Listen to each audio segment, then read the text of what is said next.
इस जीवन में पाप हुए, पाप का न्याय करेगा कौन?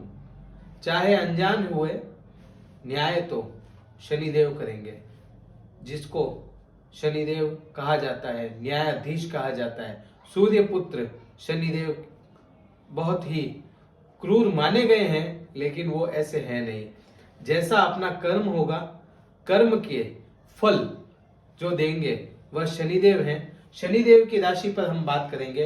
11 नंबर राशि कुंभ राशि पर हम चर्चा करेंगे कि कुंभ राशि में ही शनिदेव की 7.5 के प्रभाव मध्य में जो चल रही है, 7.5 पिछले काफी समय से चल रही है, मध्य में जो चल रही है उसके ऊपर हम चर्चा करेंगे। नमस्कार, मैं भानु प्रकाश शर्मा एस्ट्रो भानु शर्मा चैनल में आपका हार्दिक अभिनंदन करता हूं। आज हम चर्चा कर रहे हैं कुंभ राशि पर। चंद्र राशि पर आधारित हमारी पूरी चर्चा होगी। कुंभ राशि पर शनि की 7.5 का मध्यांतर कैसा रह सकता है। मध्य चरण जो है 7.5, जैसा कि आपको पता है 3 चरणों में बांटी गई है। 2.5 साल 12वें चरण में, 2.5 साल खुद के स्वराशि होकर, 2.5 साल द्वितीय भाव में, 12वां भाव स्वराशि, प्रथम भाव, द्वितीय भाव। अभी शनि का यहाँ पर अभी समय में द्वादश भाव में शनि गोचर कर रहे हैं।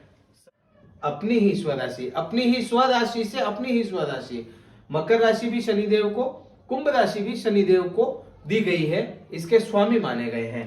तो यहाँ पर 17 जनवरी को गोचर करेंगे। उसके प्रभाव क्या क्या हो सकते हैं उसके ऊपर हम पूर्ण चर्चाएं करेंगे। इसमें आप वीडियो में हमारे साथ, इस वीडियो में आप बने रहिएगा, पूरा साथ दीजिएगा। वीडियो के एंड तक आप साथ रहना। इतनी बारीकी से आपको एक एक जानकारी दूंगा जो आपको समझ में आए कि कहां पर क्या दृष्टि पड़ने से क्या हो सकता है, इसकी पूर्ण जानकारी मिलेगी। आपको वीडियो पसंद आता है लाइक कीजिएगा, शेयर कीजिएगा, सब्सक्राइब कर लीजिएगा चैनल को। शनिदेव खुद की राशि में बैठे हैं, खुद की राशि में 17 जनवरी को आ जाएंगे।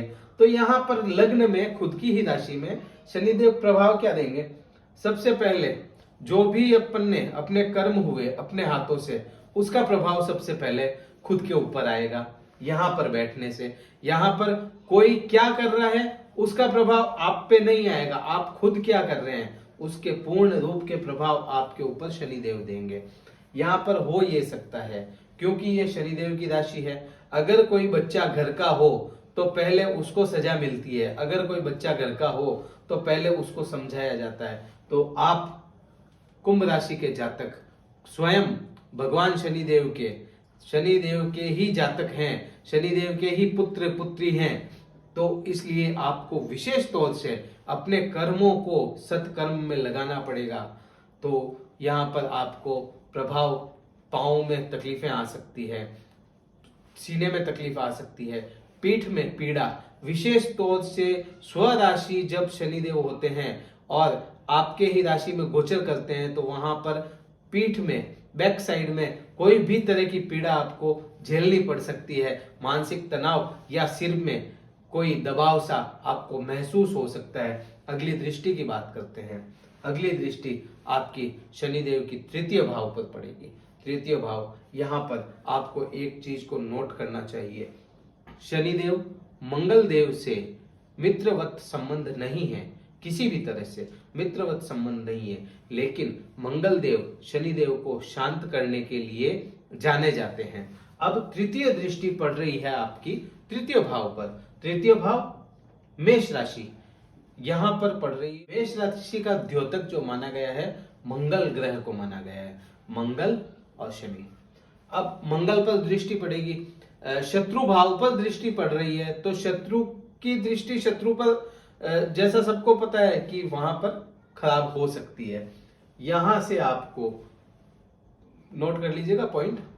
भाइयों में झगड़ा, बहनों में झगड़ा, आपके व्यवहार में परिवर्तन, मूड स्विंग होना बार बार, इस 2.5 साल के अंतराल में आप पे बार बार मूड स्विंग्स होना, ऐसा आपको लग सकता है कि अभी बैठे कुछ किया, मूड स्विंग हुआ और वो काम छोड़ के आगे निकल गए।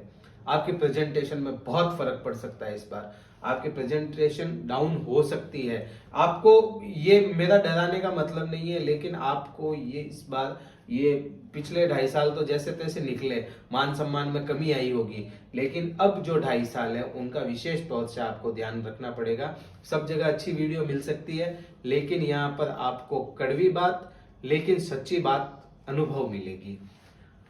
प्रेजेंटेशन में कमी, किसी इंटरव्यू में जाए, बात करनी है आपको, अपने इंटरव्यूअर को इंटरव्यू देना है, लेकिन उस इंटरव्यू को या तो छोड़ देंगे या ऐसा इंटरव्यू हो जाएगा जो आपको एक्सपेक्ट नहीं करते थे, आप सोच नहीं सकते थे कि ऐसा इंटरव्यू मैं दे सकता हूं। ऐसा हो सकता है आपके साथ। अगली दृष्टि की बात करें, सप्तम दृष्टि।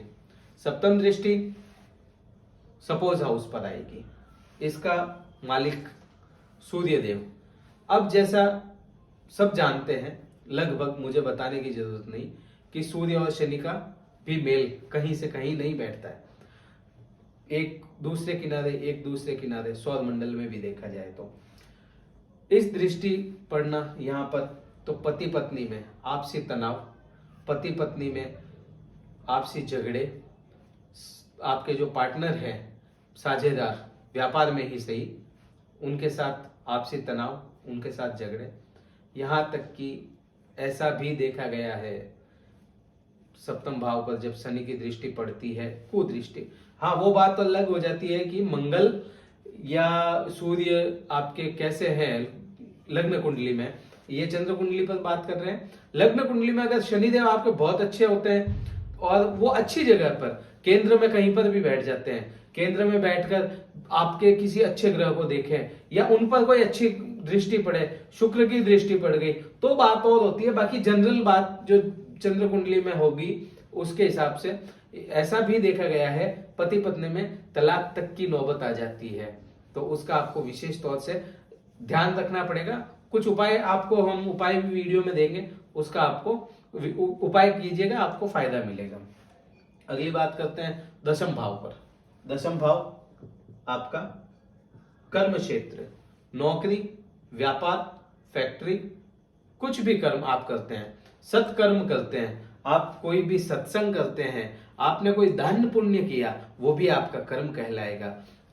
कोई दान पुण्य किया तो उस कर्म में आपके हास होगा, उस कर्म को बिल्कुल मंदा पड़ जाएगा, कर्म करने में इच्छा ना हो, कर्म धीरे पड़ जाए, व्यापार में मंदी पड़ जाए, बिल्कुल चलता चलता व्यापार ठप हो जाए, कर्म आपके व्यापार बिल्कुल बंद हो जाए, ऐसी भी स्थिति आ सकती है इस बार आपके 2.5 साल में।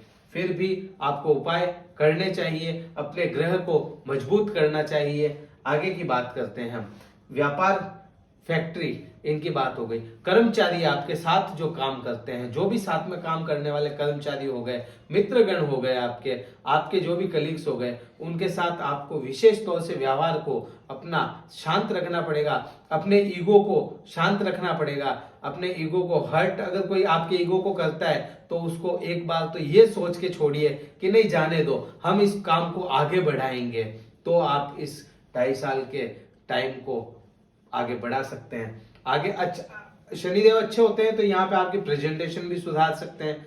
बात यहाँ पर अच्छी भी कर रहे हैं हम, प्रेजेंटेशन सुधार देंगे। भाइयों के बीच में झगड़ा था तो उनमें भी आपको सुधार मिल सकता है, पति पत्नी का भी सुधार आ सकता है। शर्त वही, लग्न में शनिदेव कैसे हैं। उपाय की बात करें, शनिदेव को आप 1 एप्पल शनिवार के दिन शनि मंदिर में अर्पित करें, शनि चरणों में अर्पित करें। आप शनिदेव को दीपदान कर सकते हैं, शनि और यम को दीपदान कीजिए। शनि को तो कीजिए ही, यम को कीजिए, यमुना को कीजिए, जो यमुना मैया है उनको दीपदान कीजिए दक्षिण दिशा की तरफ मुख करके, तो आपको विशेष लाभ होगा। यम को दीपदान या यमुना को दीपदान क्यों किया जाता है? क्यों कि शनिदेव के भाई और बहन हैं। अगर आप किसी से डायरेक्ट मिलेंगे या किसी का रेफरेंस लेकर मिलेंगे तो डायरेक्ट मिलने की बजाय रेफरेंस वाला जल्दी पहुंचेगा, उनको अपॉइंटमेंट जल्दी मिलेगी।